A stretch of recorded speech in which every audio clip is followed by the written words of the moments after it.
जय शिवराय मित्रांनो, 12:30 वाजलेत. Log in केलेलं आहे आणि आज बऱ्याच दिवसांनी आपण ब्लॉग बनवणार आहोत. तर ब्लॉगमध्ये शेवटपर्यंत राहा, कारण इतक्या दिवसात जे जे काय आपल्यासोबत घडलं ते आपण या ब्लॉगमार्फत तुम्हाला शेअर करणार आहोत. तर ओला आणि उबेरवर आपण आजचा बिझनेस करणार आहोत. आता 12:30 वाजले, दुपारचे 12:30 ते 6 वाजेपर्यंत तरी आपल्याला काम करायचं आहे.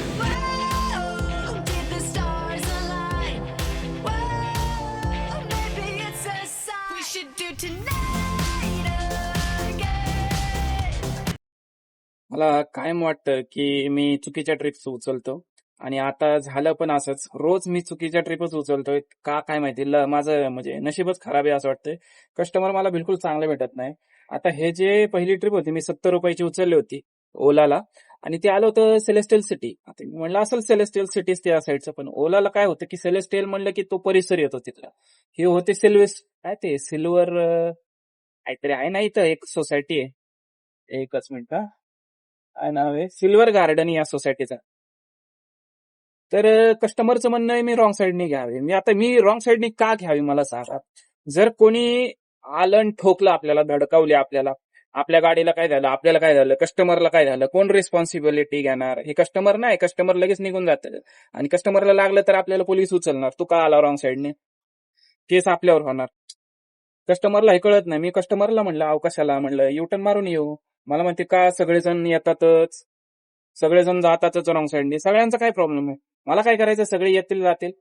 आपल्या गाडीला आपलं नशीब खराब असतं, आपल्या गाडीला कोणी येऊन धडकतं, काही गरज नाही रॉंग साईडने घेऊन यायची मित्रांनो. काही नाही, इन्शुरन्स वगैरे सगळं काही क्लेम होत नाही रॉंग साईडने आल्यावर. तुम्ही एवढं लक्षात ठेवा. जर धडकवलं कोणी तर. लोकांना हेच कळत नाही. चला जाऊ द्या, दुसरी ट्रिप उचलायची बघतो आता. आणि ओलावर काल काहीतरी झालं माझ्यासोबत. काहीतरी म्हणजे मी तुम्हाला इन्सिडेंट सांगतो डिटेलमध्ये. ब्लॉग मध्ये शेवटपर्यंत राहा मित्रांनो. खूप बेकार इन्सिडेंट झाला आपल्यासोबत काल.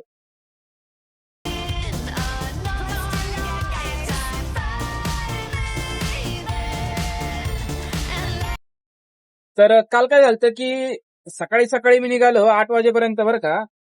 तर 8 वाजता निघाल्यावर पहिली ट्रिप ओलाला उचलली होती, जी होती चाफेकर चौकाची, रेणुका वृंदावन सोसायटीवरून. कस्टमर होतं कुलकर्णी. पुढं नाव मी शुभांगी कुलकर्णी काहीतरी असं काहीतरी होतं. हा, बरं. कस्टमरला गेलो पिकअप करायला. कस्टमरने अगोदरच फोन केला होता मला की इथं इथं यायचंय रेणुका वृंदावनला. मी म्हणलं ठीक आहे मॅडम, 2 मिनिटात येतोय. लोकेशनवर पोहोचलो, मॅडमला बसवलं, ओटीपी सांगितला. 2च मिनिटात मॅडमने पैसे पण पाठवले. आता तुम्ही म्हणाल प्रॉब्लेम काय झाला.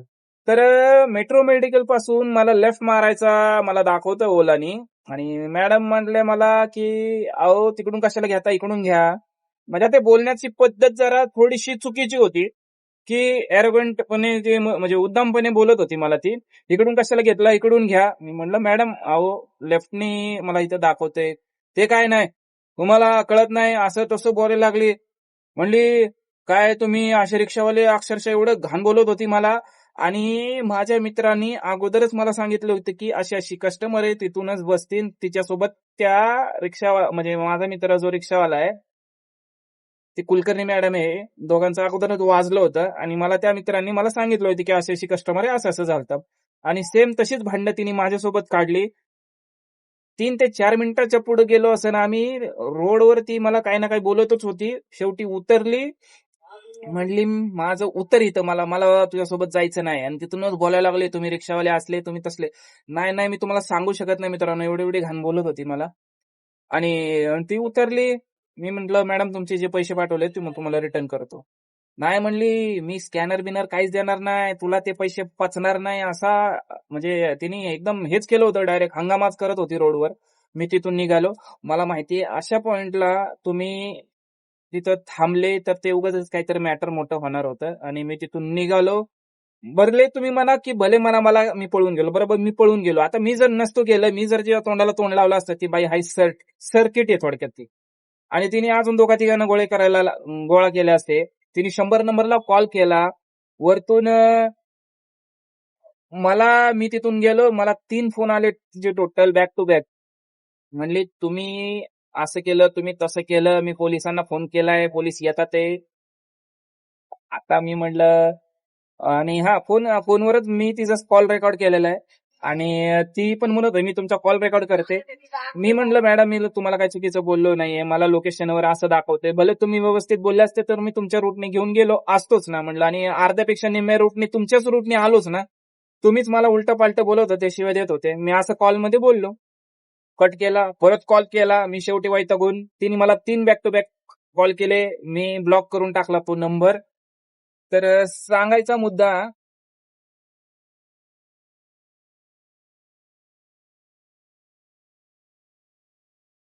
तर थोडक्यात की बघा, की मी जर एवढं कस्टमरला बोललो नसतो, मी काय बोललो, की फक्त लेफ्ट मॅडम आहे तर लेफ्ट, आणि ते पण अर्धच बोलून दिलं. त्या बाईने मला पुढं काय बोलून, तिच्या पुढं काय ते बोलूनच देत नव्हती.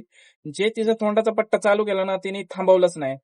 तर झालं काय असतं, 100 नंबरला कॉल केला असता, पोलीस आले असते. ठीक आहे, 112 नंबरला जे काय असेल ते पोलीस आले असते.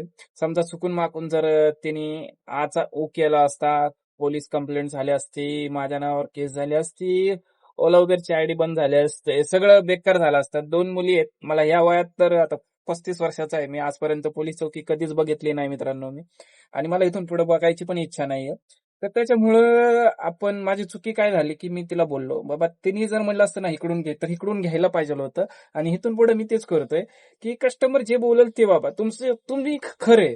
थोडक्यात की आता वादविवाद नको आहेत मला, आणि हेच शिकलो मी एवढ्या कालच्या त्या प्रसंगात. बस एवढंच. मी पण तुम्हाला सांगतो, कस्टमरनी मला फोन केला 2दा-3दा, आणि मी पण लगेच फोन केला पोलीस याला, 100 नंबरला. मॅडम म्हणलं असं असं झालंय. ती म्हणली, तुम्ही जर प्रॉब्लेम मध्ये असाल तर तुम्हाला जागेवर मदत पाठवते म्हणतो पोलीस, ती लेडीज. 100 नंबरला कॉल केल्यावर. आणि 100 नंबर हा एमर्जन्सी नंबर असतो, आणि तुम्हाला जर जागेवर मदत, तुम्हाला जर उद्या काय पाहिजे, म्हणजे काय झालं, तुम्ही रिक्षात बसलात, तुम्हाला कोणी लुटलं, तुमचं कोणी काय घेऊन गेलं, तुम्हाला कोणी मारलं पॅसेंजरने, तर तुम्ही डायरेक्ट 112 नंबरला कॉल करायचा. जाग्यावर पोलीस येतात आणि त्यांना ती ऍक्शन घ्यावीच लागते मित्रांनो.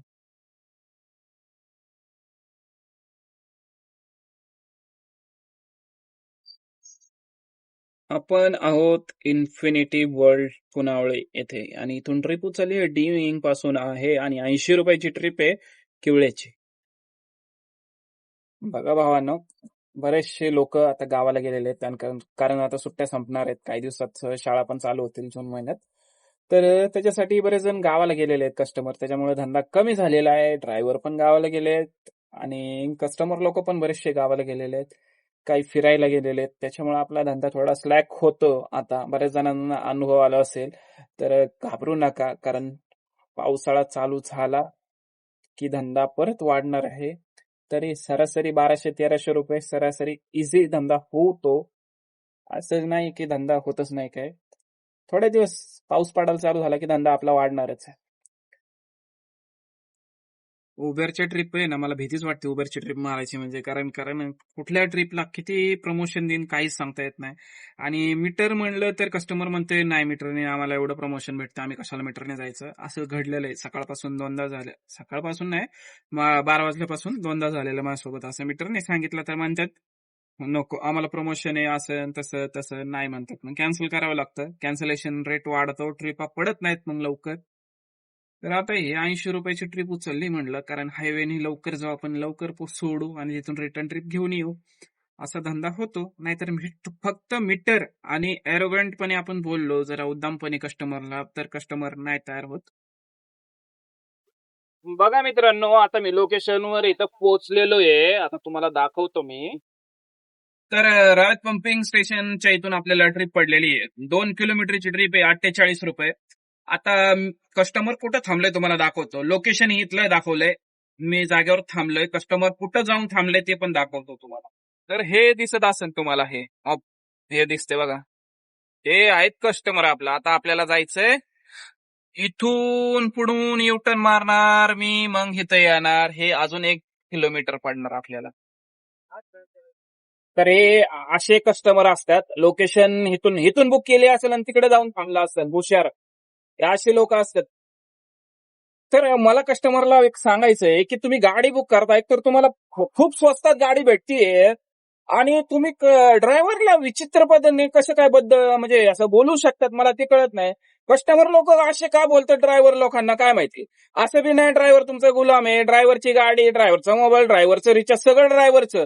तुम्ही गाडी बुक करणार, कमी पैशात तुम्हाला भेटते तर तुम्ही व्यवस्थित बोलायला पाहिजे ड्रायव्हरला. तर आता हा काय म्हणतो मला अरे न तुरे करायला लागलाय हा माणूस. मग मला सांगा मी जाईन का? मी कॅन्सल बी करत नाही आणि जात बी नसतो. मग असं असतं आपलं. वातावरण मस्त पावसाचं झालेलं आहे. आता आपण आहोत डी.वाय. पाटील रावेत येथे. मस्त धोधो पाऊस झाला पाहिजे. 2 दिवस झालं एवढं उकडतंय ना, पाऊस येणार येणार वाट बघतोय मी. आणि पाऊस काही पडत नाही, पण मला आज वाटते आज नक्की पाऊस पडणार आहे. तर वाट बघूया आणि पहिल्या पावसात आपण भिजायचा प्रयत्न करूया.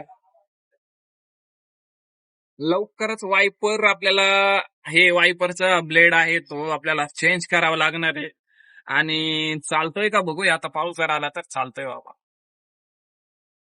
पण ब्लेड हे चेंज करावंच लागणार आहे, कारण तुम्हाला सांगतो मागच्या वेळेसच हे खराब झालं तर मी ते तसंच चालू ठेवलं होतं. पण आता काय नाही, आपल्याला उद्या जाऊनच चेंज करतो मी. ट्रिपा खूप कमी आहेत आणि कॉलेजवरून पण आता खूप कमी ट्रिपा, कारण बऱ्याच कॉलेज ज्या स्ट्रीम आहेत म्हणजे ज्या शाखा आहेत इथं सगळ्यांना सुट्टी पडलेली आहे बहुतेक. थोडेफारच लोक पोरं आहेत आतमध्ये, त्यामुळं धंदा कमी झालेला आहे आमचा. तर 15-20 दिवस अजून, फक्त 15 दिवसच, फक्त 2 आठवडे म्हणा. तर नंतर परत धंदा आपला चालू होईल रेग्युलर. कॉलेज एकदा चालू झालं की कॉलेजच्या ट्रिपा, संध्याकाळी कॉलेजवरून घरच्या ट्रिपा असं चालू असतं. तर थोडे दिवस बघूया.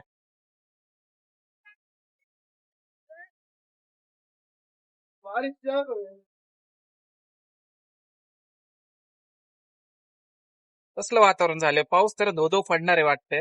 वातावरण तर तसंच झालंय. आणि उबेरवर मला येतात ते फक्त 45 रुपयाचे.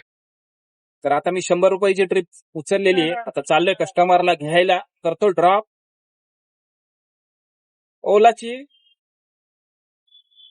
ओलाची ट्रिप बघा, तुम्हाला सांगतो मित्रांनो की कसं आहे, ज्या ऑटो रायडरने ट्रिप एक्सेप्ट होतात, एक म्हणजे सेकंड बी वाजत नाही असं, ट्रिप येते आणि गायब होते, थोडक्यात उचलली जाते ना ऑटो ऍक्सेप्टेड त्याच्याने. तर जाऊ द्या, आता मस्त ट्रिप उचललेली आहे, आपण चाललोय.